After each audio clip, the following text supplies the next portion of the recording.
Hi, this is Coralla at CorallaFicklin.com, and welcome, WYLCOME, welcomenetwork.com. And we're continuing looking at the history of the English language, and now we're going from the introduction into the actual looking at the language. Now, what can I say?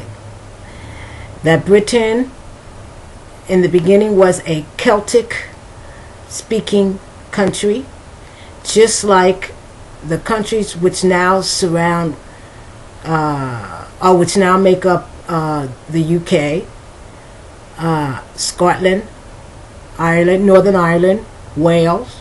Their languages are more Celtic,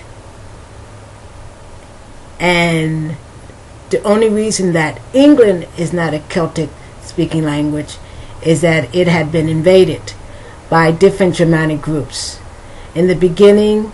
And when I get into the straight history, I can give you all these dates, but let's say I think it was in the 6th century, 5th and 6th century, after the fall of the Roman Empire.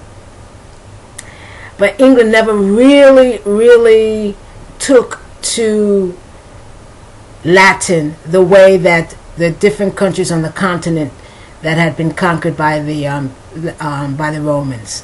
So England remained a Celtic-speaking country even after it had been invaded and settled by, was it Julius Caesar, I think in the 1st century. It never, the common people remained speaking their own language.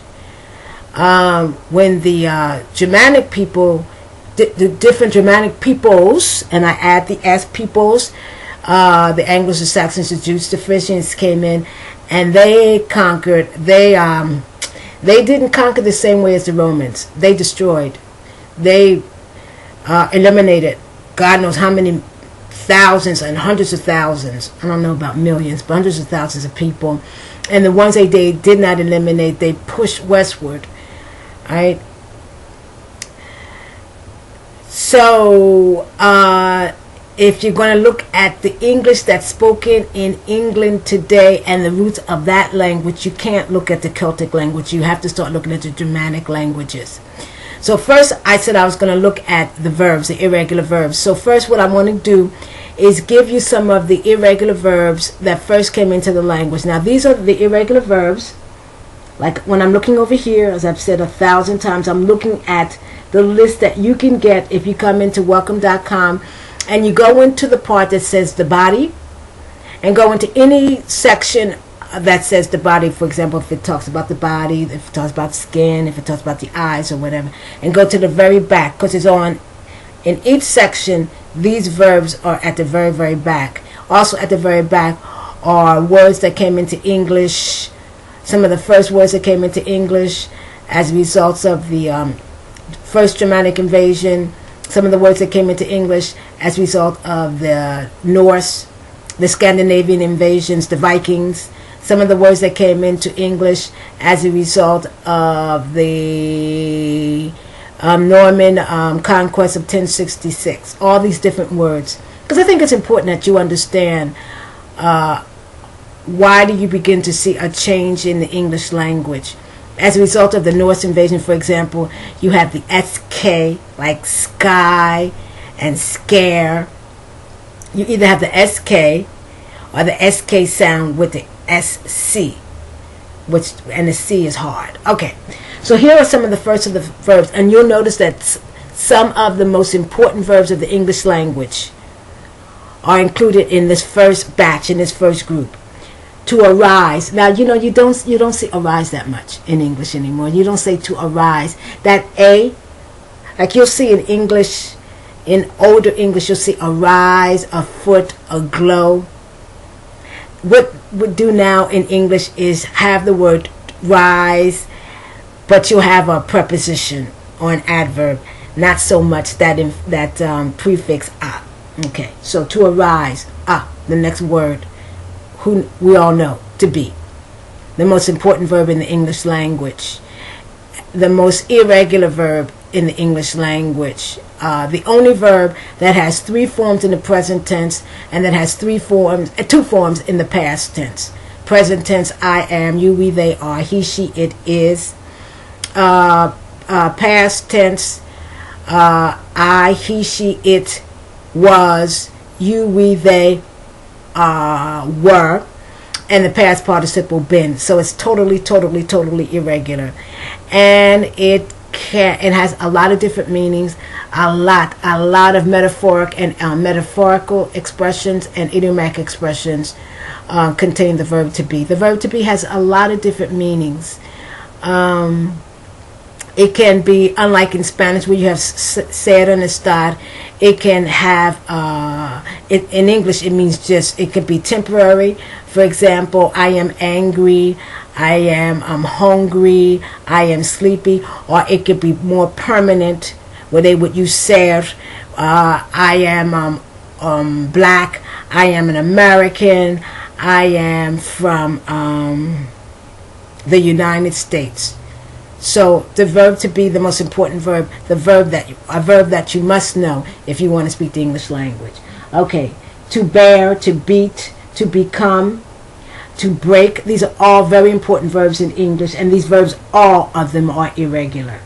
To burn, the verb to burn is irregular in British English and in older versions of American English. It's becoming regular in modern day American English. Can, no to can, because to can is something different, but can, the auxiliary verb can. The past tense is could.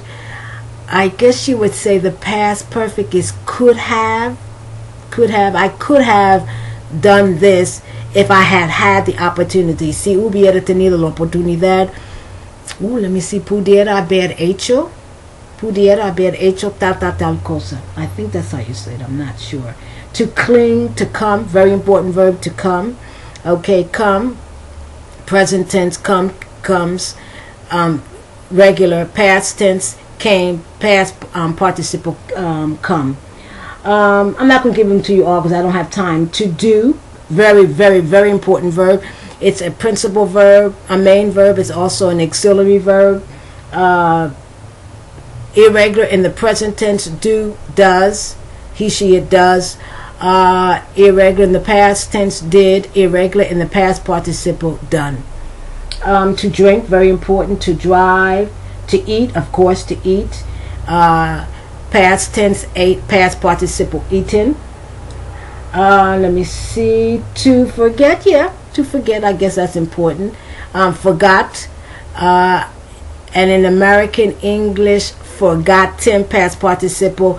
British English, it would be forget, forgot, forgot. To give, yes. Give, gave, given. To go, extremely important. To go, goes. I, you, we, they go. Present tense. He, she, it goes. Present tense, he, she, it. Past tense, went. And past participle, gone. Okay, and now, I've already talked about this verb.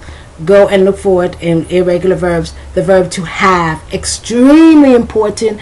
It has two distinct meanings, especially when you're talking about the Spanish. It's tener and haber. It's a main verb and it's a auxiliary verb. It's irregular in present tense. I, you, we, they have. He, she, it has. I'm just looking at the time. Past tense, had. Past participle, had. Extremely important verb.